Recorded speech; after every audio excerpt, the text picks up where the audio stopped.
Sir, ano po ba ang usually kinukuha ni Pag-ibig?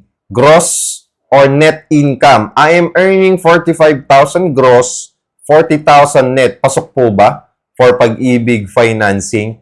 Ma'am Sinichi, salamat po sa pag-comment ninyo. Pero yun nga, based on my experience sa Pag-ibig, basic po yung kinukuha niya. So, hindi po gross, hindi rin po net.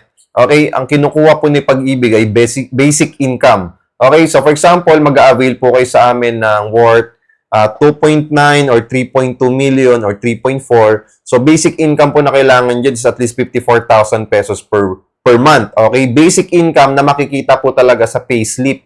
Okay, and then sa COEC po natin, okay, minsan kasi nire-reflect na rin po doon ni employer or ni HR yung mismong basic income mo. Okay, per annum or per month. So sa Pag-ibig po kasi, tinitingnan po talaga nila yung payslip natin, which is naka-indicate po doon yung basic income natin. Hindi po gross, hindi rin po net. Okay, so much better po na i-double check nyo po yung inyong property na kukunin, tanungin nyo po doon sa agent kung ano pong requirements na kailangan para at least ma-prepare nyo po yung requirements at ipakita nyo muna kung pasok ba, okay, yung kukunin yung property doon sa requirements po ninyo.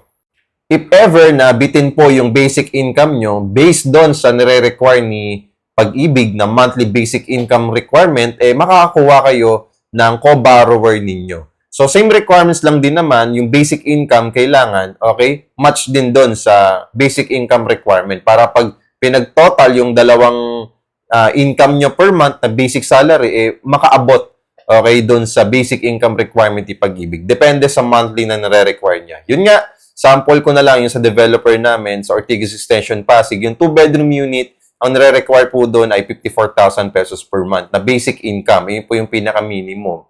Okay, paano kung umabot ng 53, 52? Bitin pa rin po yun. Kailangan po natin humanap ng co-borrower. So, ganun po siya.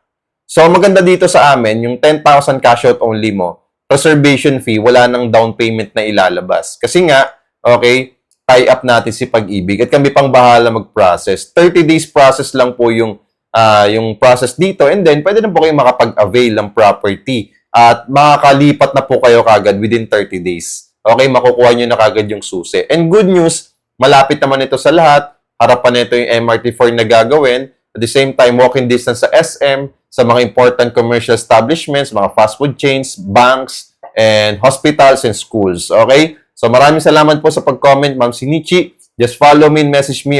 Wag natin kalimutan mag-heart. Thank you.